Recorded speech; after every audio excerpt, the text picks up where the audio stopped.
embossing papers with dried leaves? Yes, it's possible and it's so much fun. Hello everyone, it's Dragana from Sasibo. Welcome and welcome back to my channel. I don't know if you remember, but a few months ago I've done a video on eco-printing with leaves using Sizzix. And I explained in that video that I actually tried to emboss the paper with leaves, but I ended up with eco-prints. And now I want to share with you how I discovered this. I had some dried plants like you see here, and I wanted to laminate them, but some of them were a bit bumpy, not really flat. And you know, when you laminate, if your specimen is not really flat, there's a lot of air trapped inside and it doesn't look that good. So I thought I'll just flatten some with my Sizzix. My cutting plates were really all scratched up in a very bad shape. I decided to put the specimen to protect it, just in case, between two sheets of paper, cardstock actually. And to my surprise, I ended up with embossed paper. Really great, and I loved it. So today I want to share with you how you can do that. And for this, you will need Sizzix. You will need some cardstock, preferably. I don't think it would work as well with thin papers. Thicker papers, watercolor papers, a cardstock, that will work probably best. And you need some dried specimens, and like I said, they can even be just air dry. They don't even have to be pressed that well. It's better if they're not. So let's start. Let's take this one. As you can see, it's quite thick, especially the parts where the flowers are. I'm going to take a few. Okay, I'm going to take some paper. Now, like I said, thicker paper is better, but it doesn't have to be white. It can be black and it can be dyed. I have some eco prints here actually that I want to experiment on, and they were done on thick paper, thick cardstock. So if you don't want to start with white paper, you can always start with dyed paper as well, because later on we're going to do something to these to make them a little bit more kind of interesting. But for the first one, I will do it with just white paper. So I'm going to fold this.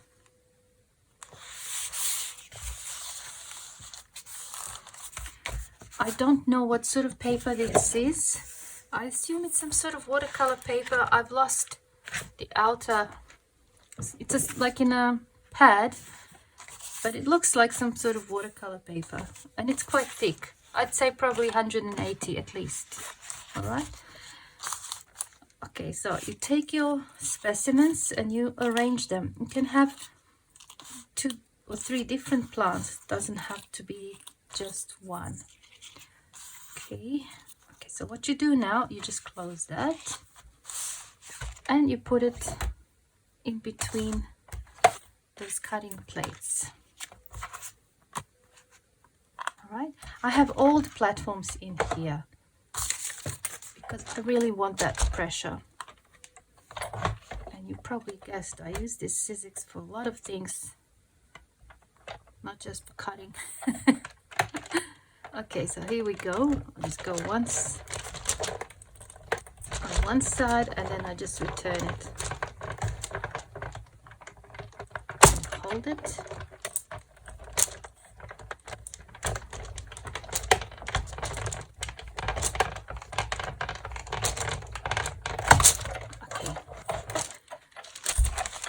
Already see the faint image appearing. So for this to work, the specimen or the plant or the flower has to be really dry. If it's even a little bit moist, you'll end up with a print. And when the plants are soft, they're not going to make such deep indent into the paper. So it's best if they're really, really dry. Okay, you might get some shade, but I don't know if you can see this.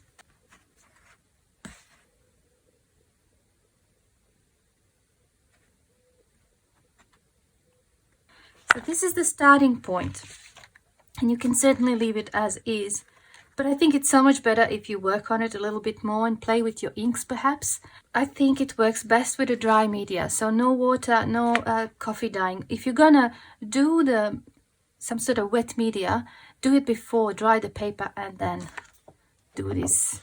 Okay, I'll put it aside. We'll just make a few more and then we'll play with some inks. Okay, so this is flattened now. I can laminate it. Probably won't be able to use it again for this purpose because now it's really flat. But this one isn't. Maybe I can use that one. I think I want to use this one. I'm going to use it perhaps in a journal, so I'm just going to fold it.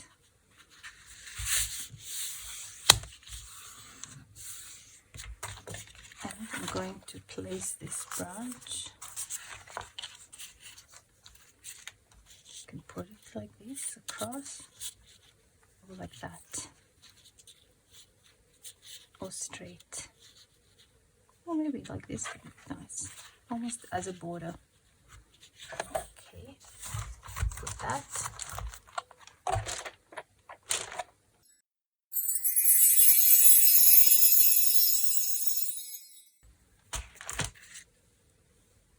Okay, I hope you can see the indentation. It's really hard at this stage, but it will become much clearer later on.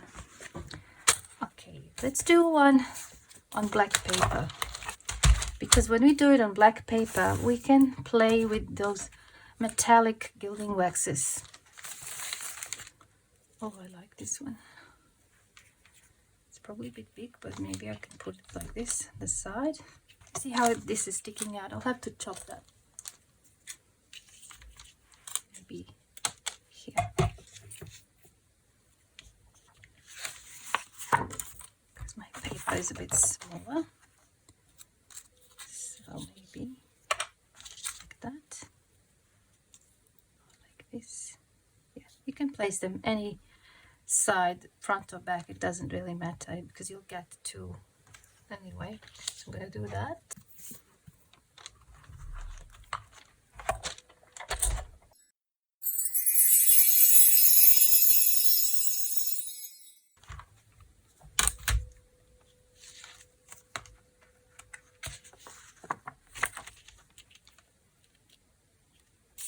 Right.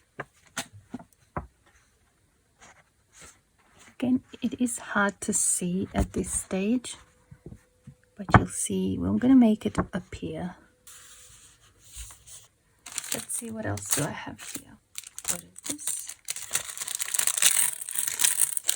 I see some sort of weed. Oh, it's a lilac from a lilac tree, I think. Let's do that, and maybe it almost looks like some seaweed. Or something like that. Maybe you can do like a full page.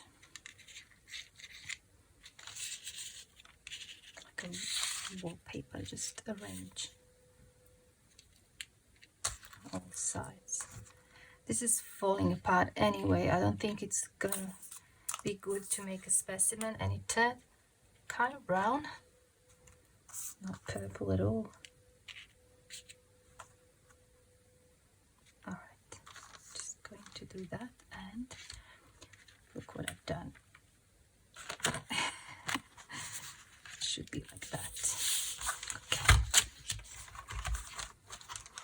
let's do that one.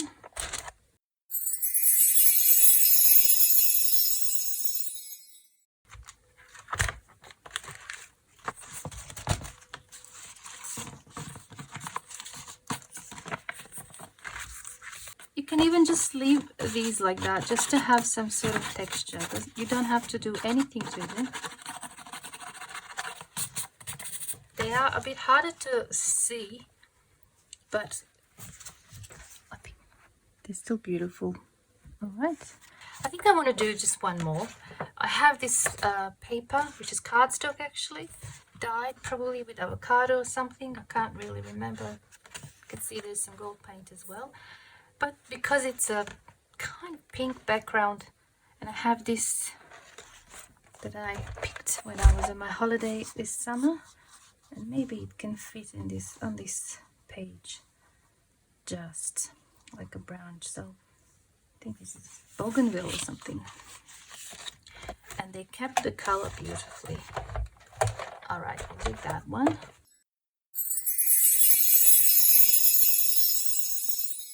Let's have a look.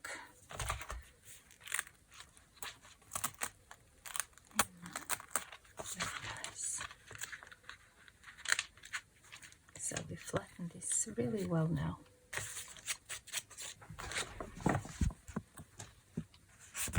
You can probably see better here where it's lighter. Okay, I'll just clean up and then I'll show you what I like to do with those. Let's start with the white one. You can use inks and preferably a sponge of some sort that is flat. It can also be a dried up ink pad. For example, if this was totally out of juice, dried, you can do that with that one. Now this one isn't, so I can't use it like that. The surface shouldn't be rounded, it should be flat, because you don't really want to get into the grooves. You're going to color the rest of the page, and then hopefully this will stand out a little bit better. So I've got a few inks here, maybe this one. Let's test this. Okay, I'm going to do this.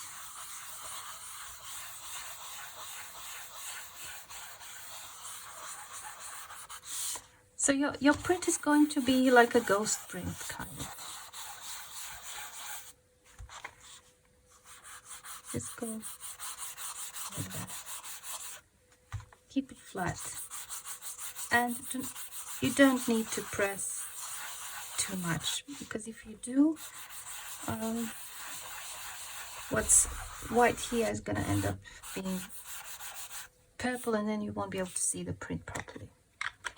Okay, let's get some green.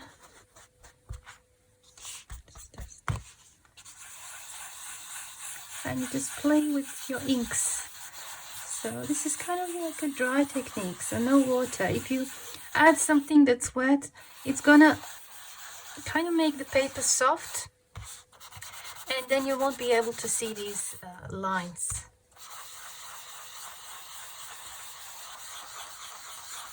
And you just blend in.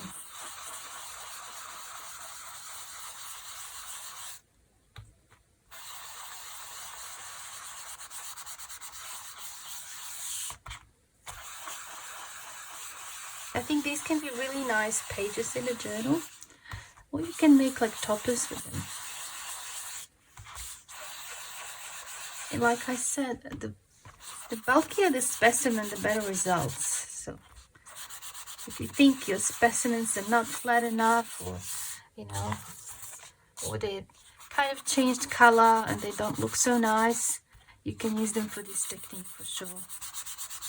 Look at those lines, they just really become obvious. And the darker the color, I think the white will stand up more, as long as you don't press too much. Have some brown down the bottom.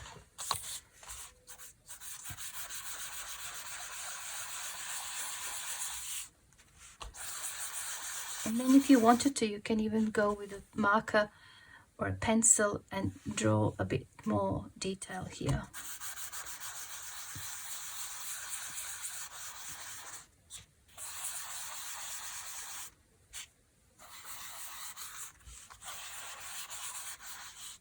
Okay, I'm just using the same one all the time. Hopefully it won't matter.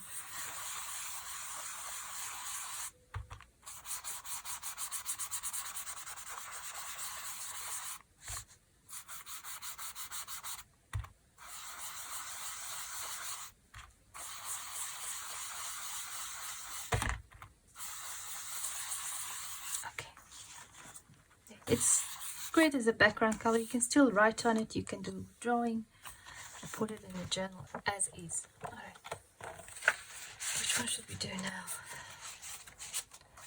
Let's do this one.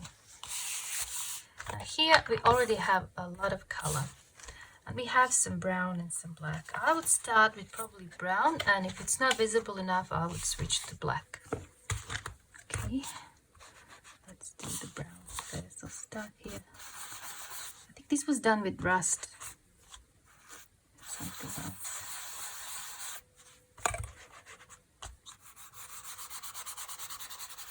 Okay, I think I need a stronger color, like black.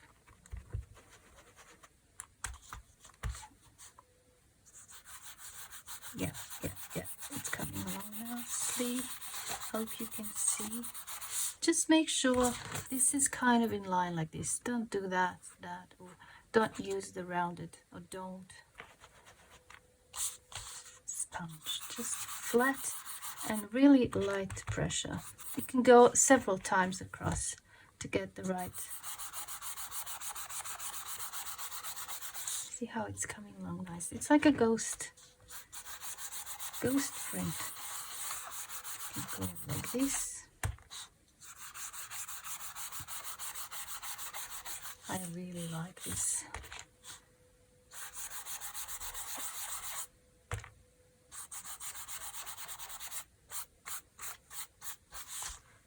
Actually, I would leave it like that. If you can see, it looks really nice.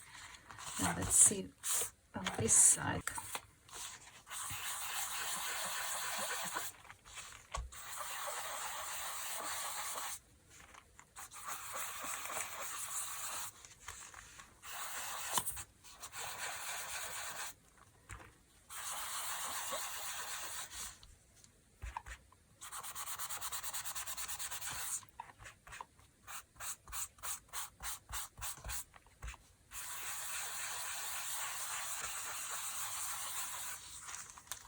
Really like that. Look how sharp that line is. It's like a perfect drawing. I love it. Okay, now let's do this one. What sort of color would look good here? This one? Maybe. Okay. It's so busy, I can't even see where the... Oh, it's supposed to be here. Okay. I'll start like this. Until it appears. Oh, it does appear. Oh, it's pretty. Love it.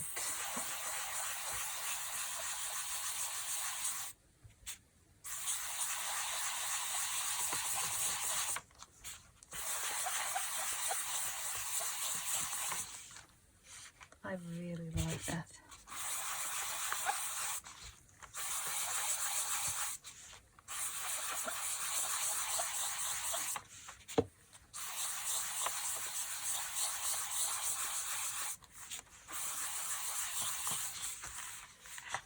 Hope you can see. And we can go even darker color in some areas. Almost like a shadow behind this. I really love the effect here. And it looks really pretty on already dyed paper.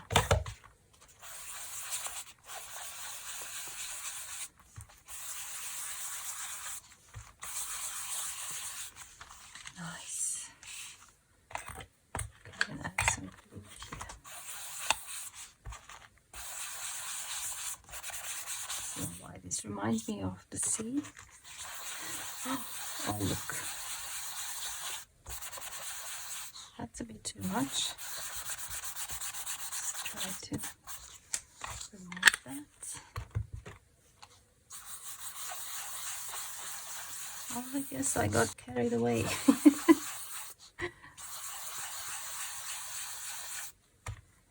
Go over with the black.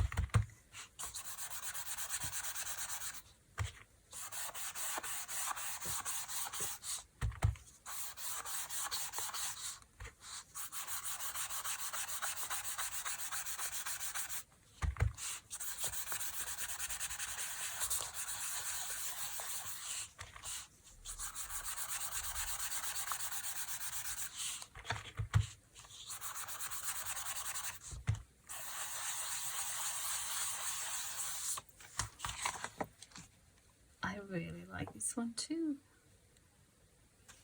Oh, really pretty. You can see all the seeds and even the flowers a little bit, but because the seeds were thicker they show up a bit more. It looks like an entirely different plant, but still quite a lot of detail. Okay, now this one. Ooh. I want to bring them up a little bit, but I don't want to completely cover this print because I really like it, but maybe brown.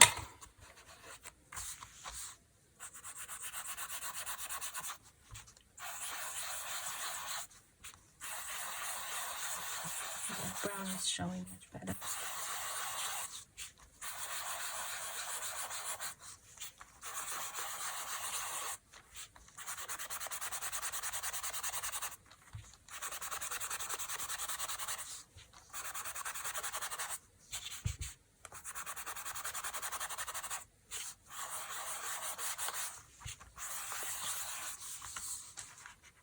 Does show a bit better, but I think I'm gonna go with black as soon as I'm done with brown.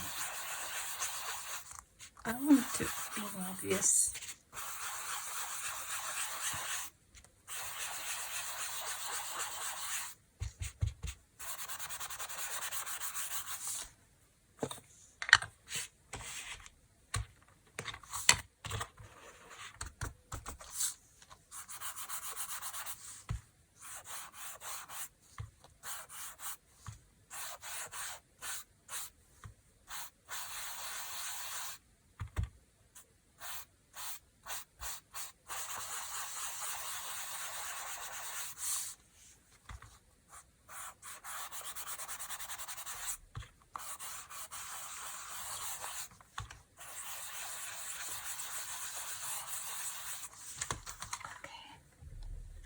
I love it.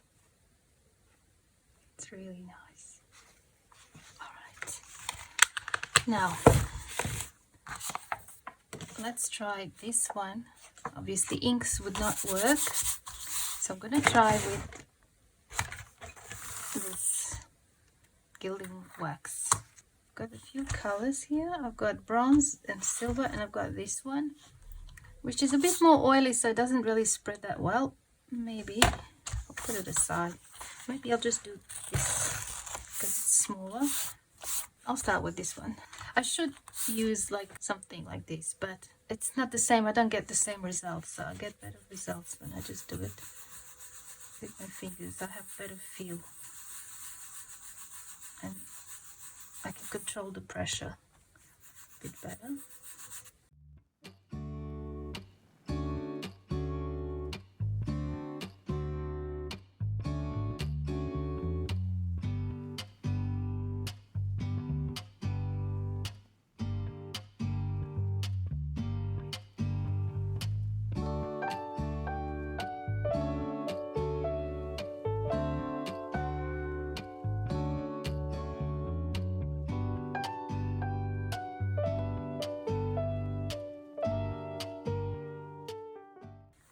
And then you can combine it. If you have gold and silver, then you can add some silver.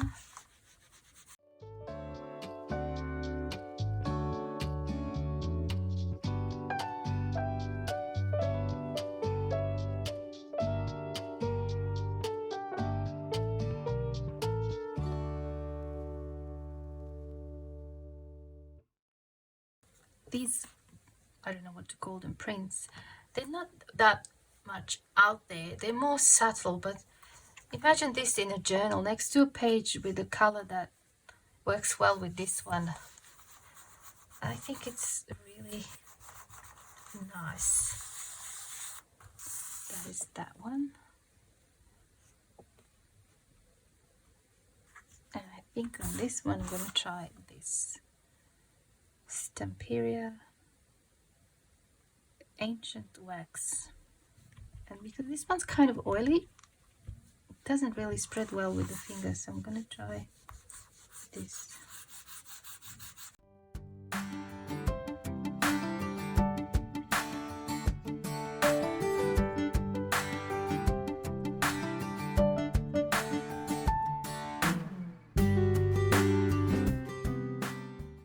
Let's take a closer look at the ones we've done.